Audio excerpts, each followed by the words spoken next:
की इस क्लास में हम स्टार्ट करने वाले हैं ऑर्गेनिक केमिस्ट्री के सीरीज का, बेसिक कॉन्सेप्ट के सीरीज का एक और कॉन्सेप्ट, और जो कॉन्सेप्ट हमें ऑर्गेनिक केमिस्ट्री समझने में बहुत ही ज्यादा यूजफुल होने वाला है। स्टूडेंट, इस सीरीज में मैंने कम से कम 10 to 11 वीडियोस बनाए हैं और वो सभी वीडियोस आपको ऑर्गेनिक केमिस्ट्री समझने के लिए बहुत ही ज्यादा हेल्पफुल रहने वाले हैं। सो आई होप आप सभी ने वो वीडियोस देखे हुए हैं और आप ऑर्गेनिक केमिस्ट्री के जितना भी आपका फियर है उन सभी को आप मिटा चुके हैं। तो चलो आज की क्लास में जो हम स्टार्ट करने वाले हैं वो है common names of organic compound. अब हम यहाँ पर देखते हैं कि common names of organic compound क्या होता है। Common names of organic compound, organic compounds, तो जितने भी हमारे ऑर्गेनिक कंपाउंड्स है उन सबका कॉमन नेम्स हम किस तरीके से बता सकते हैं उसे कहा जाता है organic common names of organic compounds. So student, आपको सभी को पता है कि हमने आईयूपैक नॉमेनक्लेचर सीख चुके हैं। आईयूपैक नॉमेनक्लेचर मींस क्या हुआ? आईयूपैक नॉमेनक्लेचर मींस क्या हुआ कि भाई आईयूपैक का मीनिंग ही क्या होता है। चलो देखते हैं, इसका मीनिंग नहीं, इसका फुल फॉर्म देखते हैं। IUPAC, IUPAC means what? International union of pure and applied chemistry, सबको ही पता है। तो ये एक ऑर्गेनाइजेशन है, इंटरनेशनली वर्ल्ड वाइड ऑर्गेनाइजेशन है, और इस वर्ल्ड वाइड ऑर्गेनाइजेशन ने क्या डिसाइड किया है कि कार्बन के कंपाउंड्स का नामकरण कैसे करना है। ठीक है, जैसे अगर हमारे घर में एक छोटा सा बेबी रहता है, सब लोग अपने अपने मन से उसके नाम रखते हैं, बट एक जो बर्थ सर्टिफिकेट पे होना चाहिए वो हमारा नेम प्रॉपरली चलता है, वही नेम हमारे आधार कार्ड पे रहेगा, वही नेम हमारे आईडी कार्ड पे रहेगा, वही नेम हमारे लाइसेंस पे भी रहेगा, तो वो हमारा ऑफिशियली असाइंड नेम रहता है। तो जितने भी ऑर्गेनिक कंपाउंड्स है उनके ऑफिशियली असाइंड नेम जो रहते हैं उसे कहा जाता है आईयूपैक नेम्स। अब देखते हैं हम कॉमन नेम्स। हम फिर से उसी बच्चे की बात करते हैं जिसकी अभी हम आईयूपैक नेम की बात कर रहे थे। ठीक है, सो उसी बच्चों के हमने देखा हुआ है कि घर पे हमारे ताऊ जी किसी और नाम से बुलाते हैं, हमारी मम्मा कुछ और नाम से बुलाती है, पापा कुछ और नाम से बुलाते हैं, छोटे छोटे बहन या फिर बड़े भाई, सब लोग अपने अपने अलग अलग नाम से बुलाते हैं। तो ये क्या हुआ, हमने कहा उसको कॉमन नेम्स, बट यहाँ पर इतने सारे लोग अलग अलग नाम से नहीं बुलाते। यहाँ पर क्या होता है कि कुछ ऑर्गेनिक कंपाउंड ऐसे होते हैं जिनके हम क्या करते हैं, कॉमन नेम्स। अब देखते हैं हम कि कॉमन नेम्स हम किस तरीके से लिखे जाते हैं। ये कॉमन नेम्स समझने के लिए पहले तो हमें ये 4 वर्ड्स का मीनिंग समझना बहुत ज्यादा जरूरी है। कौन कौन से वो 4 वर्ड्स, चलो देखते हैं अभी हम यहाँ पर। सो फर्स्ट में जो कहूंगी एन, ध्यान रखो, अपने नोट्स बनाओ और इस चीज को समझो ध्यान से। देखो एन हम कब यूज करते हैं? एन हम यूज करते हैं जब भी कोई स्ट्रेट चेन हो। क्या हो? जब भी कोई स्ट्रेट चेन है, या फिर नॉट ब्रांचिंग, अगर कहीं पर भी ब्रांच चेन नहीं है तो उसे कहा जाता है एन। वेरी इजी, कोई डाउट नहीं इसमें। देखो कैसे करते हैं हम। हमारे पास में एक ये चेन है, जैसे CH3 CH2 CH2 CH3। ठीक है, अब देखो इस चेन में एक स्ट्रेट चेन है, कहीं पर भी ब्रांचेस नहीं है। अगर इसी केस में मैं अगर ये ऐसी भी चेन लूं, ये देखो यहाँ पर भी, सो केमिस्ट्री में स्ट्रेट चेन का मीनिंग ये नहीं होता है कि सीधी लाइन, नहीं। केमिस्ट्री में हम ये कहते हैं स्ट्रेट चेन का मीनिंग होता है जहां पर कोई भी ब्रांचिंग नहीं हो। तो अब देख सकते हैं हम इन दोनों कंपाउंड्स में कहीं पर भी कोई ब्रांचिंग नहीं है, और जब भी कोई ब्रांच नहीं रहती है तब हम उसको क्या यूज करेंगे, वर्ड एन। इसके आगे भी जो रहेगा वो क्या रहेगा, वर्ड एन। ठीक है, अब हम बात कर रहे हैं सबसे पहले एल्केन की। किसकी बात कर रहे हैं? एल्केन। एल्केन सबको पता है, जनरल फॉर्मूला होता है एल्केन का CnH2n+2। ठीक है, और एल्केन में हमने बेसिक कॉन्सेप्ट्स में ये भी पढ़ा है कि अगर कोई एक कार्बन वाला कंपाउंड होगा तो हम उसको मिथ से प्रोनाउंस करते हैं, अगर 2 कार्बन हो तो हम उसको इथ कहते हैं, 3 कार्बन हमें तो उसको प्रॉप कहते हैं। इसी तरीके से but, pent, hex, hept, oct, non और डेक या फिर डेका हम यूज करते हैं। तो यहाँ पर देखो अभी हम सबसे पहले काउंट करेंगे कार्बन एटम। 1 2 3 4। आपने 4 कार्बन एटम लिए, उनको काउंट किया तो 4 कार्बन एटम है। इट मीन्स इसका नाम क्या होगा, एन ब्यूटेन।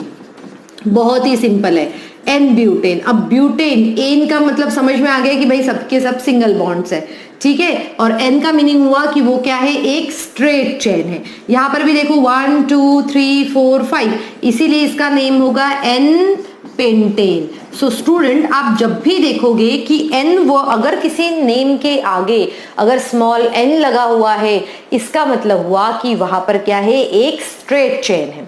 ठीक है, कोई भी ब्रांचिंग नहीं है। चलो अब हम स्टडी करते हैं कोई और एग्जांपल्स लेके। ये तो क्या था, एल्केन था। अब हम कोई अल्कोहल का एग्जांपल लेते हैं। अल्कोहल में, अब अल्कोहल का जब नेम होता है तो अल्कोहल को हम कैसे नॉमेनक्लेचर में हम कैसे लिखते हैं, ऐसे लिखते हैं, एल्काइल अल्कोहल। हम उसको क्या कहते हैं, एल्काइल अल्कोहल। देखो ये याद रखना है आपको, इसको हम कहने वाले हैं एल्काइल अल्कोहल। जैसे for example CH3 CH2 CH2OH। ठीक है, CH3 CH2 CH2OH। अब इसमें देखो कार्बन एटम्स काउंट करो। कार्बन एटम्स हम यहां से काउंट करते हैं 1 2 3। 3 कार्बन एटम वाला कार्बन होता है प्रोपेन। प्रोपेन मीन्स किसके जैसा हुआ, एल्केन जैसे हुआ, पर इन्होंने क्या कहा, एल्काइल। तो ये इसका नेम चेंज होकर क्या हो जाएगा, प्रोपाइल। क्या हो जाएगा वो, प्रोपाइल। सो हम इसका नेम लिख लेंगे, यहां पर स्ट्रेट चेन है इसीलिए N propyl straight chain, N propyl, alkyl की जगह प्रोपाइल आ जाएगा। और फिर क्या होगा, N प्रोपाइल एल्कोहल।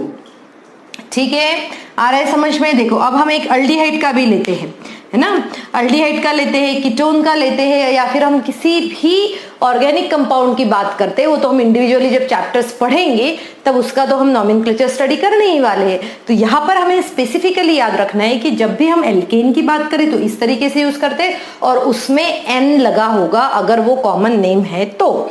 अब आते हैं हमारे सेकेंड सिचुएशन की तरफ, जो कॉमन नेम्स में बहुत ही कॉमन होता है, और वो है N के बाद में अब आता है branching at second position. Students इसको ध्यान से समझो, बहुत सारे बच्चों को हमेशा ही इसमें डाउट रहता है। Branching at second position, branching at second position. देखो ध्यान से समझो, branching at second position means what. Branching means होता है कि अगर हमारी सेकेंड पोजीशन पे ब्रांच हो, ठीक है, ब्रांच हो मीन्स क्या होगा, वहां पर एक अलग से साइड चेन निकलेगी। अब जब सेकेंड पोजीशन पे ब्रांचिंग होती है तो 2 सिचुएशन क्रिएट होती है। कौन कौन सी सिचुएशन है, एक तो है आइसो और दूसरी होती है सेक। And very interesting is that आज भी बहुत सारे, इवन काफी सारे टीचर्स को भी, I don't want to say that, but बहुत सारे लोगों को आज भी इसका आइसो और सेक का डिफरेंस नहीं पता है। क्या आपको इस आइसो और सेक का डिफरेंस पता है? क्या आप इसको भी सॉल्व कर सकते हैं अच्छे से? चलो देखते हैं। अब हमने कहा कि ब्रांचिंग एट सेकेंड पोजीशन, कभी भी जब सेकेंड पोजीशन पे ब्रांचिंग होती है, जैसे CH3CH यहाँ पर OH आ गया, देन CH2CH3। ठीक है, अब मैं दूसरा एग्जाम्पल लेती हूँ, CH3CH यहाँ पर CH3 आ गया, CH2OH। अब देखो ये 2 एग्जाम्पल्स है मेरे पास में, और इन दोनों एग्जाम्पल पे आप ध्यान से अगर देखोगे तो सेकेंड पोजीशन पे ब्रांचिंग है। जैसे 1 2 3 4, देखो सेकेंड पोजीशन पे ब्रांचिंग है। यहाँ पर भी देखो 1 2 3, यहाँ पर भी क्या है, सेकेंड पोजीशन पे ब्रांचिंग है। ठीक है, जब भी सेकेंड पोजीशन पे ब्रांचिंग होती है, जैसे मैंने आपको बताया था कि या तो हम आइसो वर्ड यूज करेंगे या फिर हम वर्ड यूज करेंगे सेक। अगर मैंने आइसो वर्ड यूज किया तो मुझे आइसो वर्ड कब यूज करना है, देखो इस कॉन्सेप्ट को बहुत ही अच्छे से समझो। आइसो कब यूज होता है कि जब भी कार्बन में, देखो जब भी कार्बन में अगर 2 वैलेंसी CH3 से अटैच्ड हो, किससे अटैच्ड हो, CH3। अगर किसी भी कार्बन की 2 वैलेंसीज CH3 अटैच्ड हो, CH3 ने ली हो, तो उसे कहा जाता है आइसो। और सेक किसे कहते हैं हम, सेक हम उसे कहते हैं जहां पर क्या होता है, सिर्फ एक आउट ऑफ दिस 4 वैलेंसीज, अगर कार्बन के 4 वैलेंसीज में से सिर्फ एक ही वैलेंसी किसने अटैच की रहती है, CH3 ने। आ रहा है बच्चों समझ में? देखो ये एक बहुत ही इंपॉर्टेंट कॉन्सेप्ट है, आप सभी को याद रखना है इसको, और बहुत सारे बच्चे बहुत बार मिस्टेक करते हैं। तो क्या है ये, अगर 2 CH3 हो, 4 वैलेंसी में से 2 CH3 हो तो वो हो गया है आइसो। अगर सेक कब होता है? सेक तब होता है कि अगर कार्बन की अगर 4 वैलेंसीज में से अगर एक वैलेंसी किसने ली हो, CH3 में। अभी चेक करते हैं। अभी यहाँ पर आप देख सकते हो ये भी सेकंड पोजीशन पे है, ये भी सेकंड पोजीशन पे है। यहाँ पर देखो इस कार्बन के पास एक OH है, एक H है। देखो मैं इसको थोड़ा सा सेग्रीगेट करके यहाँ लिखती हूँ। देखो ये OH है, यहाँ पर ये CH3 है, ये H है और यहाँ पर फिर CH2 अटैच है। अब देखो जैसे अब हम कंडीशंस को करके देखते हैं यहाँ पर, और इसको भी मैं थोड़ा सा जूम करने जैसा लिख कर देखती हूँ। CH3 यहाँ पर CH3 आ गया है, ये CH है और ये हुआ CH2। ठीक है, अब देखो यहाँ पर ध्यान से, इस वाले कार्बन के पास सिर्फ एक CH3 अटैच्ड है। देखो एक CH3 अटैच्ड है इस कार्बन के पास, इसीलिए इसके सामने आएगा सेक। बहुत इजी कॉन्सेप्ट है। इस CH3 किसके साथ में एक CH3 जो है बहुत ही सेक क्या है उसका, बहुत सेक हमने क्यों यूज किया, क्योंकि चारों में से सिर्फ एक जो है वो क्या हो रहा है एज अ CH3 और इसीलिए ये सेक हुआ। यहाँ पर देखो ये एक है, ये एक है, 2 CH3 है, इसीलिए इसका नाम हो जाएगा आइसो। आ रहा है समझ में? देखो एक बार फिर से समझा रही हूँ, अगर नहीं समझ में आया है तो आप वीडियो को पॉज कर लीजिए, स्क्रीन पे देखिए क्या लिखा हुआ है, फिर समझने की कोशिश कीजिए। सो हमने क्या कहा कि यहाँ पर CH3 है, सो यहाँ पर 2 CH3 है, इसीलिए आइसो कंडीशन है। यहाँ पर एक CH3 है, इसीलिए इसका क्या है, सेक कंडीशन है। ठीक है, क्लियर हुआ? अब मैं इनके नेम्स लिखकर बताती हूँ आपको कि किस तरीके से नेम लिखा जाता है। सबसे पहले तो हमें ये पता होना चाहिए कि आइसो और सेक क्या होता है, और उसके बाद में हम ये देखेंगे कि उसका नोमेनक्लेचर कैसे किया जाता है। अब ये क्या है, सेक है।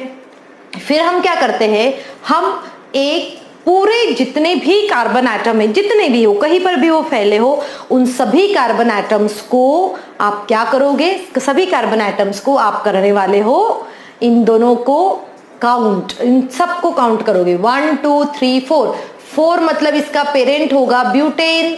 सो ब्यूटेन को मैं किस में कन्वर्ट करूंगी, ब्यूटाइल में कन्वर्ट करूंगी, इसीलिए इसका नाम होगा सेक ब्यूटाइल, सेक ब्यूटाइल। और यहां पर क्या आ गया है, एल्कोहल, सेक ब्यूटाइल एल्कोहल। सो सेक ब्यूटाइल एल्कोहल जो है ये वाला कंपाउंड ये है जिसमें सेक, हमें पता चल गया कि भाई सेक है मतलब वहां पर सेकंड पोजीशन पे क्या है, ब्रांच है। अब इस सिचुएशन में हम कैसे करेंगे, देखो यहां पर भी आप काउंट करो 1 2 3 और ये 4th। ठीक है, मतलब मैंने बोला ही था कि कहीं पर भी कार्बन है तो करना पड़ेगा। सो इसका नाम क्या हुआ, आइसो ब्यूटाइल, ये भी एल्कोहल है, iso butyl alcohol. So student, बहुत सारे बच्चों को ये बहुत ही ज्यादा डिफिकल्ट टॉपिक लगता है। डिफिकल्ट टॉपिक क्यों लगता है, क्योंकि उनको आइसो और सेक समझ में नहीं आता। और इस वाले वीडियो में मैंने आइसो और सेक बहुत ही इजी टर्म्स में बताया है, एंड आई होप आप सभी को ये अच्छे से समझ में भी आ गया है। तो ये जो है आपको ये कंडीशन याद रखनी है और इसी कंडीशन पे हमेशा स्टिक रहना है, आपको इसी कंडीशन में प्रॉपर आंसर मिल जाएगा। सो अब हम आते हैं हमारे नेक्स्ट सिचुएशन की तरफ, जो है हमारे कॉमन आयन इफेक्ट का ही एक पार्ट। सो आप सभी ने आई होप नोट डाउन कर लिया है या फिर स्क्रीनशॉट लेके रखिए। सो नेक्स्ट जो सिचुएशन आती है हमारी वो होती है टर्शियरी। कौन सी सिचुएशन होती है वो, टर्शियरी। देखो समझो इसको। अभी टर्शियरी सिचुएशन मींस क्या होता है, टर्शियरी सिचुएशन में क्या होता है कि ये कार्बन जो रहता है, इस कार्बन में 3 CH3 ग्रुप अटैच्ड होते हैं। कितने होते हैं, देखो 3 CH3 ग्रुप अटैच हुए, 1 2 एंड 3, 3 CH3 ग्रुप अटैच्ड है, मतलब वो कंडीशन कौन सी हुई, टर्शियरी। यहां पर हो सकता है कि यहां पर क्या हो, OH हो, कोई भी फंक्शनल ग्रुप अटैच हो सकता है। अब इस सिचुएशन में ये कार्बन का नेचर भी टर्शियरी होता है, तो इसका नेम क्या हो जाएगा, इसका नेम हो जाएगा टर्शियरी। क्या हुआ, इसका नेम टर्शियरी, या फिर शॉर्ट में इसको टर्ट भी कहा जाता है, टर्ट। टर्शियरी 1 2 3 4 है, इसीलिए हम इसको कहते हैं टर्शियरी ब्यूटाइल एल्कोहल। क्या कहेंगे हम इसको, टर्शियरी ब्यूटाइल एल्कोहल, या फिर हम इसको कहेंगे टर्ट ब्यूटाइल एल्कोहल, हम इसे कह सकते हैं टर्ड ब्यूटाइल अल्कोहल भी। अब देखो टर्ड सिचुएशन समझ में आई। टर्ड मीन्स क्या, जिस भी कार्बन से अगर कोई फंक्शनल ग्रुप अटैच है और उस फंक्शनल ग्रुप वाले कार्बन के साथ में अगर 3 CH3 ग्रुप अटैच है तो उसका नेम ये हो जाएगा। अब एक और कंडीशन देखते हैं। देखो इस कंडीशन में हम एक और से देख रहे हैं, ध्यान से समझो। यहाँ पर 3 CH3 ग्रुप थे, अब यहाँ पर क्या है, ये कार्बन जो है ये क्या होगा, CH2OH। अब देखो यहाँ पर CH3 नहीं है, यहाँ पर CH3 नहीं है। CH3 इसीलिए नहीं है क्योंकि नहीं तो फिर हम फंक्शनल ग्रुप अटैच नहीं कर पाते। तो जब भी कोई कार्बन ऐसे 4 कार्बन से अटैच रहता है इस तरीके से, तो उस कंडीशन को कहा जाता है नियो। क्या कहते हैं हम उसको, नियो कंडीशन कहते हैं। अब काउंट करो कितने कार्बन है, 1 2 3 4 5। सो ये हो जाएगा नियो पेंटाइल। नियो पेंटाइल क्या हो गया, ये पेंटाइल और ये क्या आ जाएगा, एल्कोहल।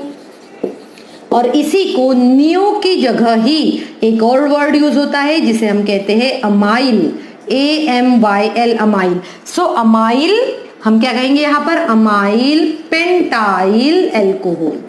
अमाइल पेंटाइल एल्कोहल मतलब ये या तो हम नियो कहते हैं और अमाइल कहते हैं। और आप देखोगे कि नियो सिचुएशन जो है ये बहुत कॉमन है, अमाइल हम बहुत कम बार यूज करते हैं। सो स्टूडेंट, आई होप आज की क्लास में मैंने आपको जो भी पढ़ा ये बहुत ही ज्यादा यूजफुल होने वाला है आप सभी के लिए, और ये बहुत ही ज्यादा बेसिक कॉन्सेप्ट है। सो आज के हमने क्या पढ़ा, हमने पढ़ा है कि आइसो कैसे लिखते हैं, हमने देखा सेक कैसे लिखते हैं, एन का मीनिंग क्या होता है, टर्शरी क्या होता है, और साथ में ही नियो क्या होता है। सो आई होप बताऊंगी।